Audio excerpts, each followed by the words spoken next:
Repair your relationship in just 6 seconds. A celeb doctor shares the smarter way to shred pounds and protect your iPad from those curious little fingers.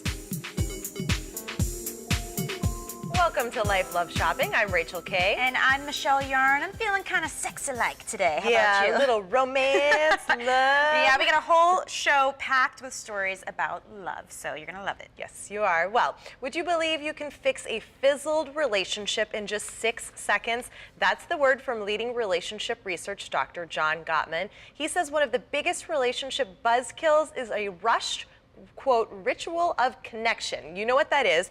The very half-hearted, hey honey, when your sweetie gets home from work, or the rushed peck on the cheek as you both head out the door. Well, it's the 6-second kiss to the rescue. Dr. Gottman says you should practice kissing hello and goodbye for 6 seconds. It's long enough to feel romantic, but not so long that people start telling you to get a room. His other tips for rebuilding your ritual of connection: make sure to set aside your phone and any other distractions first, and then give your partner your full attention as you exchange greetings.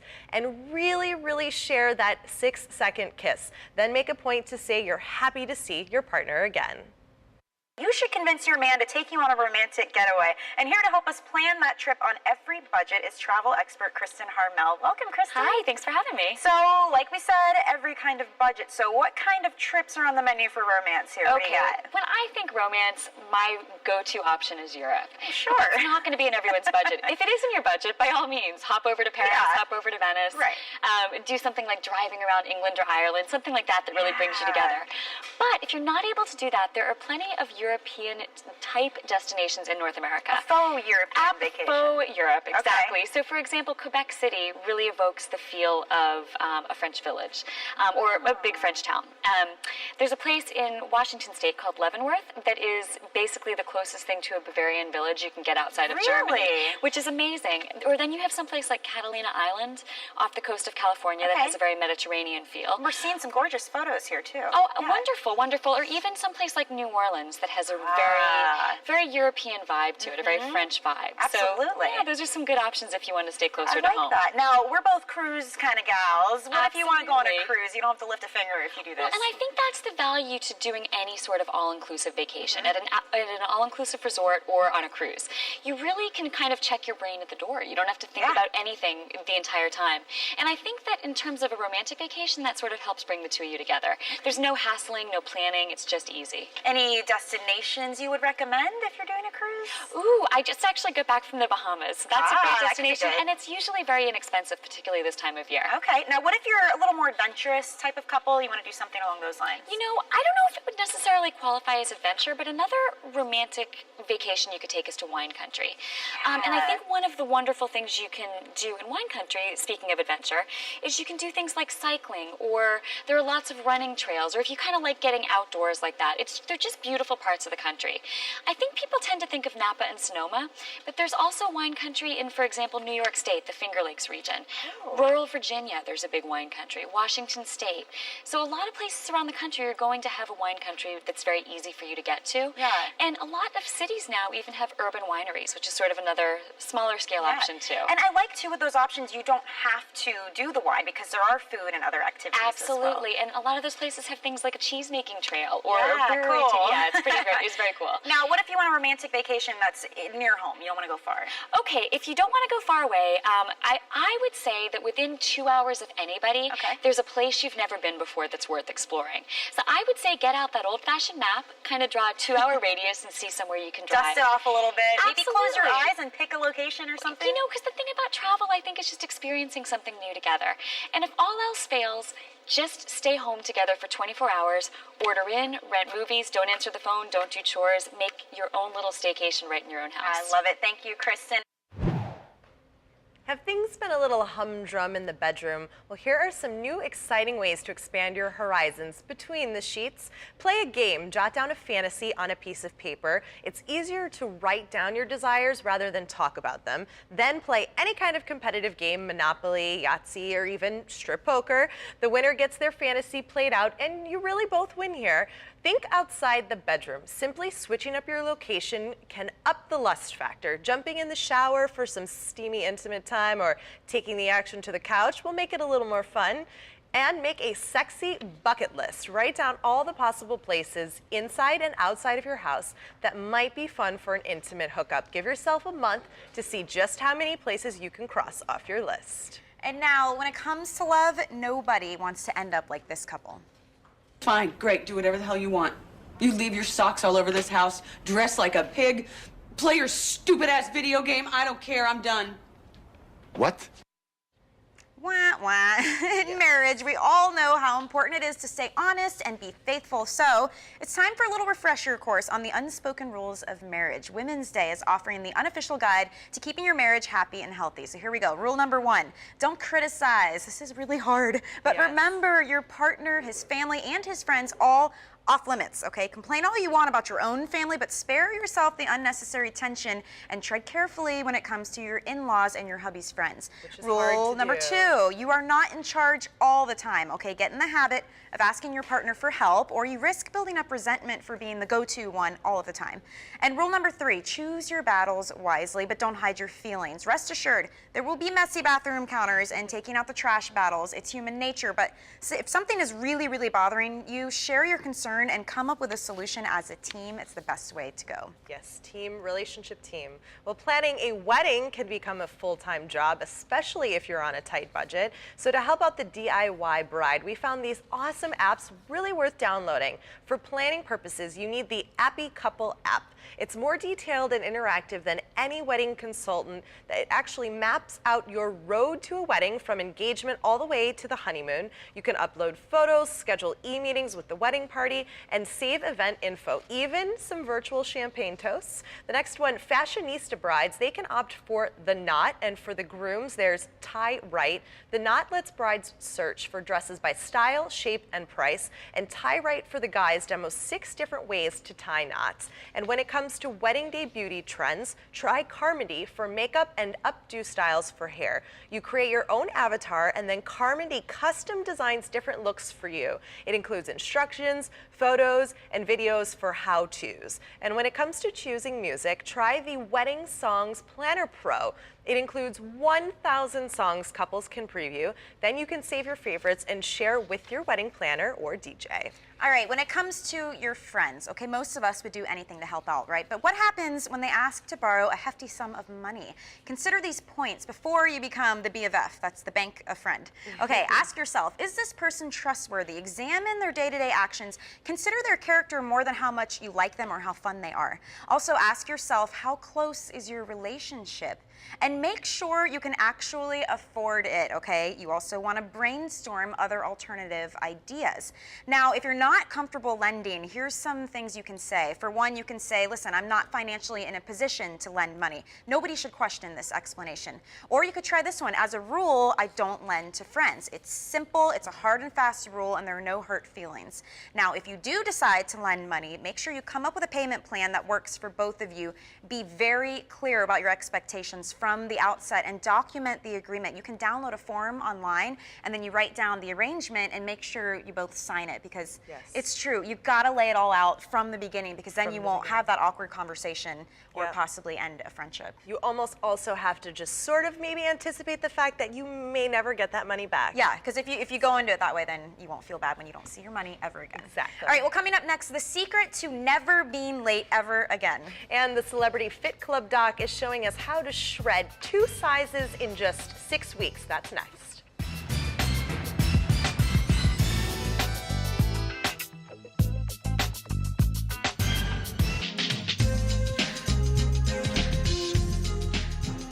He served as the diet expert on Celebrity Fit Club. Now he is on Rachel Ray and working with President Obama on his council in fitness, sports, and nutrition. Welcome, Dr. Ian Smith. Welcome. Thanks for having me. We are so glad to have you. So how exciting is that to work with the President and the First Lady? It's pretty awesome. And, you know, I've actually played basketball with him and actually Did you kind beat of him? hang out with him. Well, we were on teams, so it wasn't a one-on-one deal. But right. he's actually a pretty cool guy. That's cool. He's a regular guy who you want to sit there and have a beer and pizza with. Yeah, I don't think I would want to be playing against the President. Yeah, well, you the know? Secret Service was there, but that was okay. All right. Well, we've got to talk about Shredder Nation. It's taking over your new book, Shred. Tell us about it. How does the plan work? Sure. So it's a 6-week cycle program. It's 4 meals per day, 3 snack options. People get a lot of food in this program. The average weight loss, we had 5,000 people followed over the summer before the book even came out. The average weight loss in 6 weeks was 20 pounds, 4 inches, 2 sizes. Yeah, it's pretty cool. Dr. Oz actually featured it.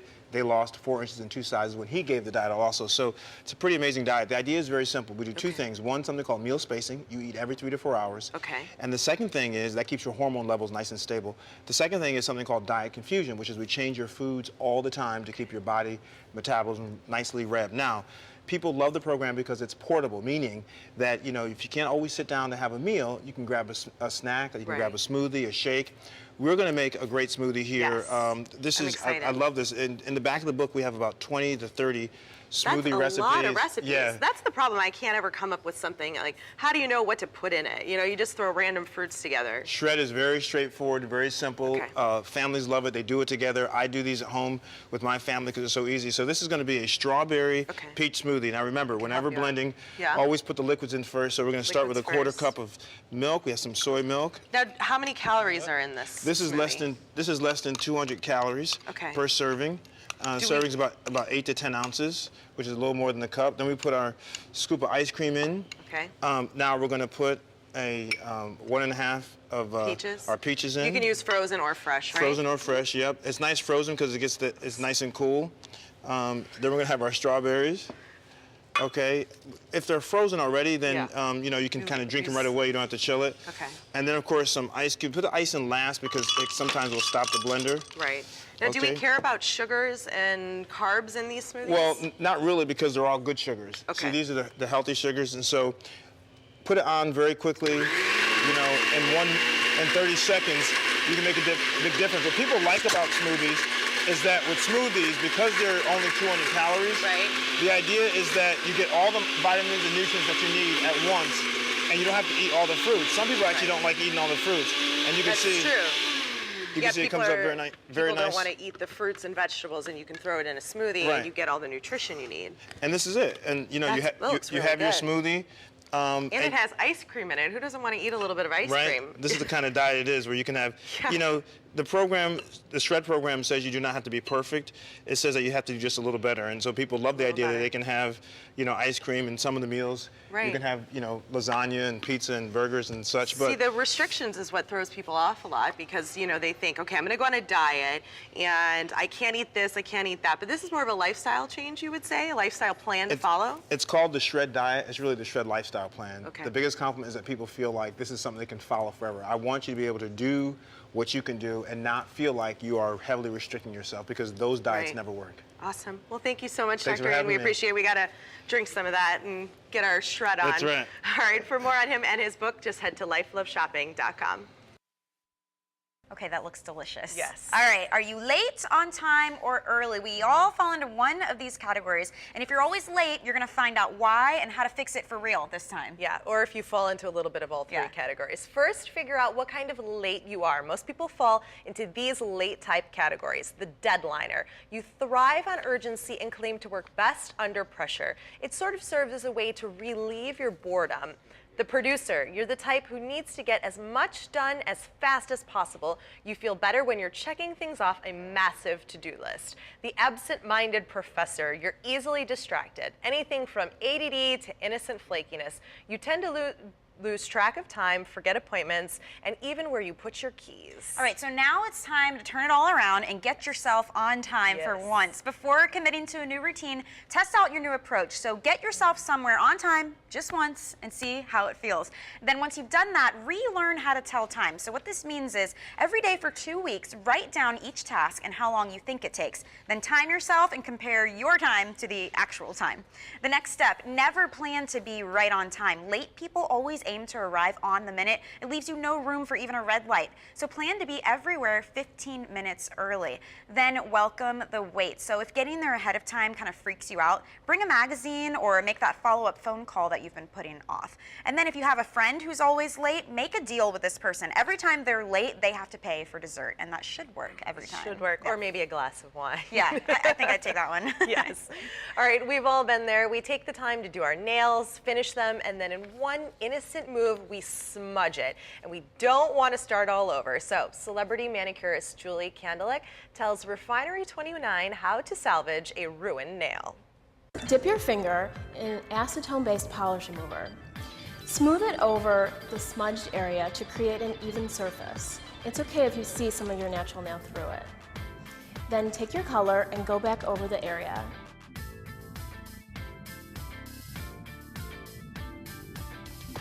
Top coat to smooth everything together. Voila, perfect. If only I had that nail tip a couple days ago. Yeah, I know. I've got a broken one. It's like broken right here. Oh, I know. Well, coming up on Life Love Shopping, is etiquette too old-fashioned for our children? Oh no, find out the importance of teaching your kids the proper manners coming up next.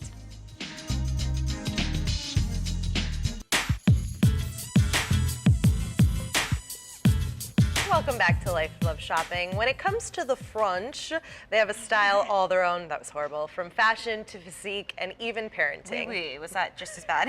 No, that was much better. All right, so here are some distinct differences up for debate on French versus American parenting. French moms, they make it a priority to have an active social or professional life outside of their children. Mothers in the U.S. tend to put their kids' social life ahead of theirs 100% of the time. All right, positive reinforcement and building a child's self-confidence is common among Americans. French moms, they aren't negative, but American parents tend to go overboard voicing their child's accomplishments. And American moms show and express a lot of affection to their children, while French mothers are more reserved and treat their children with the expectation that they will behave. And overall, mothers on either side of the Atlantic are reluctant to say one style of parenting is better.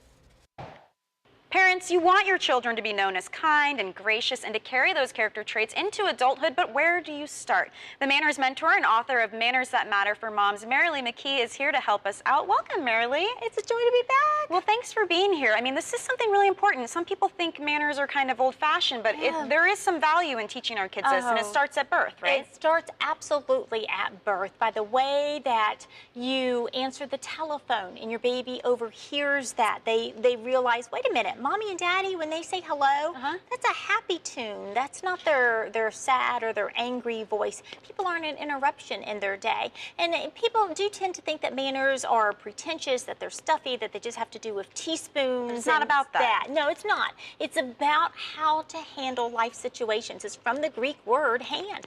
How to handle life, how to handle our relationships. That's the job of us as mothers, teaching our children everything they need to know to thrive later on in their relationships. And in your book, Manners That Matter for Moms, there's a chapter, there are 8 steps of how parents can do this. We've got the top 5, and one of them, be mindful of the way you communicate with your child and others, which we just talked about. And the second one I like, brief and debrief. What does that mean? Brief and debrief. Before you go to an event, think about anything that might occur at that event that your child hasn't experienced before. Talk about it. Okay. Give them some clues as to what would be best to do, what would be kind to do, what you really shouldn't do. You know, like for a 13-year-old, you know what? Really, I need you not to sit there and text. You really need to talk to Grandma, all right? Because she loves you and she wants to talk to you. And you can text your friends after Grandma leaves. So set them up and let them know what to do. Absolutely. Okay, some more of the steps. Notice without labeling. What does this mean? Yes, and very, very important. Notice the child's good behavior because you tend to get more of what you notice. But you want to be careful and not label a child because you can say something along the lines of, oh, that's my quiet one. Oh, that's the one, that's my setting angry them up one. to always have to be that person. They will eventually grow into that label and it will fit them so tightly they can't take it off. Got it. The next step, praise the character behind the action. This is a very nice piece of advice here. But the last one, really quickly, I wanted to talk about, follow the 80-20 rule. 80-20 rule. Okay. Many studies have been done that shows that in the average household, 96% of the things that we say to our children or our interactions are negative. Only 4% are positive. Sounds impossible. You say, but wait a minute, we're not mean at our house. Yeah. Well, that goes into the way we look at our child. Do we go, things of that nature. If you want a lasting, respectful, lifelong loving relationship, 80% positive, 20% negative. We really have to bump it up. Keep that in mind. Marilee, thank you so much. And like I said, this is all in her new book, Manners That Matter for Moms. The chapter with all 8 steps is on her website, mannersthatmatterformoms.com, and you can read that for free, so head there now.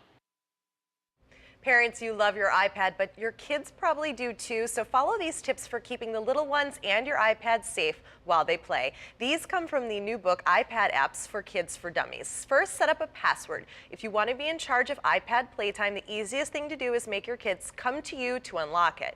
Then turn off the erase data option. It's meant to stop thieves by erasing all of your personal data after 10 wrong password guesses, but it'll do the same damage if your kids guess wrong too. Turn on the parental controls. Apple's version of parental controls are called restrictions. The options cover music and podcasts, movies, TV shows, books, apps, and everything else. Turn off in-app purchases. Many free apps will sell extra points or game pieces that cost real money. Kids have been known to rack up hundreds, even thousands of dollars in charges by playing free apps. Well, that does it for our show. Make sure you go to our Facebook page and like us, and follow us on Twitter too at Life Love Shop, and we will see you next time. Yep, thanks for joining us.